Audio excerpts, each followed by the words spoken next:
জয় মা দুর্গা। প্রিয় ভক্তবৃন্দ, আশ্বিন মাসে দুর্গাপূজা আমাদের জীবনে শুধু আনন্দ আর উৎসবের দিন নয়, এটি আত্মশুদ্ধি, সংযম আর ভক্তির সময়।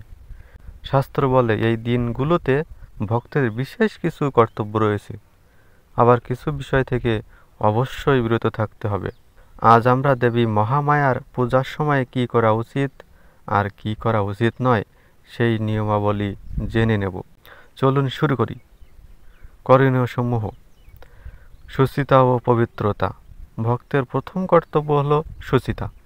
প্রতিদিন ভোরে উঠে স্নান করে পরিষ্কার পোশাক পরিধান করতে হবে। শাস্ত্রে আছে, শুচির ভূতস্যা দেব পূজায়। দেবীকে সর্বদা শুচি অবস্থায় পূজা করতে হবে।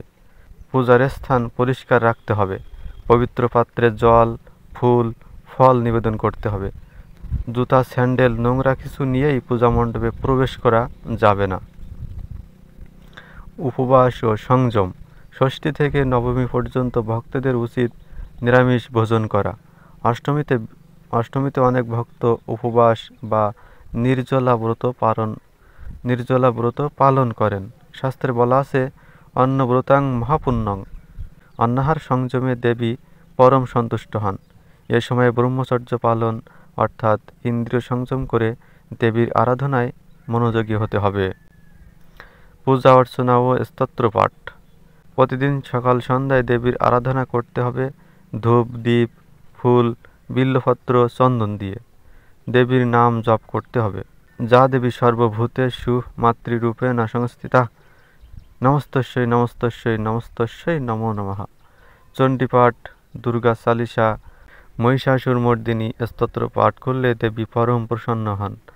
আরতি, কীর্তন আর ভোজনের মাধ্যমে দেবীর মাহাত্ম্য গাওয়া ভক্তের কর্তব্য। কুমারী পূজা। অষ্টমী বা নবমীতে কুমারী পূজা অত্যন্ত শাস্ত্রসম্মত। কন্যা শিশুকে দেবীর প্রতিরূপ মনে করে তাকে স্নান করানো, নতুন পোশাক দেওয়া, ফুল, মালা, প্রসাদ, সিঁদুর আরাধনা করা ভক্তের অত্যন্ত কর্তব্য। শাস্ত্রে আছে, কুমারীনাং পূজনে সর্বদেবতা তুষ্টা ভবতি, অর্থাৎ কুমারী পূজার মাধ্যমে সব দেবতা তুষ্ট হন। দান ও সেবা। দুর্গাপূজার সময় দরিদ্র, অভাবী, ভিক্ষুক, অনাথদের অন্ন, বস্ত্র, অর্থ দান করতে হবে। ব্রাহ্মণ ও ভক্তদের সেবা করা অপরিহার্য। পিতৃপুরুষদের স্মরণ করে তাদের নামে তিল, জল, অন্ন দান করাও বিশেষ পুণ্যজনক। দান ছাড়া পূজা অসম্পূর্ণ থেকে যায়। ভোগ নিবেদন ও প্রসাদ বিতরণ। দেবীকে ভোগ নিবেদন করতে হবে দুধ, দই, মধু, মিষ্টি, ফল, নারকেল। বাসি খাবার বা অশুচি দ্রব্য দেবীকে কখনোই নিবেদন করা যাবে না। ভোগ প্রদানের পর প্রসাদ ভক্তদের মধ্যে বিতরণ করতে হবে।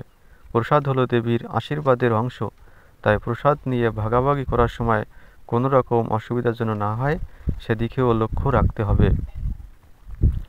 ধ্যান ও আত্মশুদ্ধি। দুর্গাপূজার আসল উদ্দেশ্য আত্মশুদ্ধি। প্রতিদিন নির্দিষ্ট সময় চোখ বুজে দেবীর চরণে ধ্যান করতে হবে। ওং দুর্গায় নমঃ, ওং দুম দুর্গায় নমঃ। এই মন্ত্র জপ করলে মন শান্ত হয়, ভক্তি বৃদ্ধি পায়, শক্তির আরাধনায় আত্মা বিশুদ্ধ হয়। এবার চলুন কি কি বর্জনীয় সেই বিষয়ে আলোচনা করি। অশুচিতা। অশুচি অবস্থায় পূজায় বসা যাবে না। বাসি ফুল, বাসি ফল, বাসি জল দেবীকে দেওয়া মহাপাপ। পূজার স্থানে ধূমপান বা অপবিত্র কাজ সম্পূর্ণ বর্জনীয়। মদ, মাংস ভক্ষণ। দুর্গাপূজার সময়ে মদ, মাংস, মাছ, পেঁয়াজ, রসুন ভক্ষণ শাস্ত্র বিরুদ্ধ। এসব দেবীর ভোগেও নিবেদন করা যাবে না। এভাবে পূজা করলে দেবীর অপ্রসাদ ডেকে আনে। শোভন আচরণ। পূজা মণ্ডপ হলো দেবীর আসন, সেখানে উচ্চস্বরে হইচই করা যাবে না। অশ্লীল গান, নৃত্য, হাসাহাসি, শোভন কাজ দেবীর অসম্মান। দেবীর সামনে মিথ্যা বলা, অন্যকে গালি দেওয়া, কলহ করা গুরুতর অপরাধ। হিংসা ও অহংকার। হিংসা, পরনিন্দা, অন্যকে অপমান করা দেবীর কৃপা নষ্ট করে। অহংকার ভক্তিকে ধ্বংস করে দেয়। শাস্ত্রে আছে, অহংকারে মহাপাপং। অহংকার মহাপাপ। সাংসারিক ভোগে আসক্তি, অতিভোজন, অলসতা, ভোগ বিলাস পূজার সময় অনুচিত। দাম্পত্য সংসর্গ থেকেও বিরত থাকতে বলা হয়েছে। এই দিনগুলোতে ভক্তকে সংযমী হতে হয়। দেবী ও ভক্তের অসম্মান।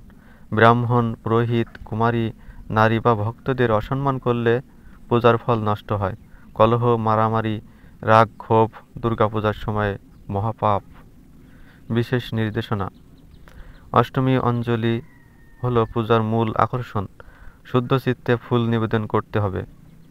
অষ্টমী অষ্টমী নবমীর সন্ধিক্ষণে সন্ধি পূজা অত্যন্ত ফলপ্রসূ।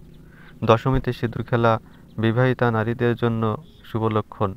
বিসর্জনের সময় ভক্তিভরে দেবীকে প্রণাম জানিয়ে কৃতজ্ঞতা প্রকাশ করে বলতে হয়, আসছে বছর আবার হবে। উপসংহার।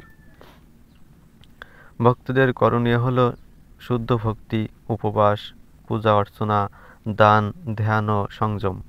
অন্যদিকে বর্জনীয় হল অশুচি, মদ, মাংস, অশ্লীলতা, হিংসা, অহংকার ও কলহ।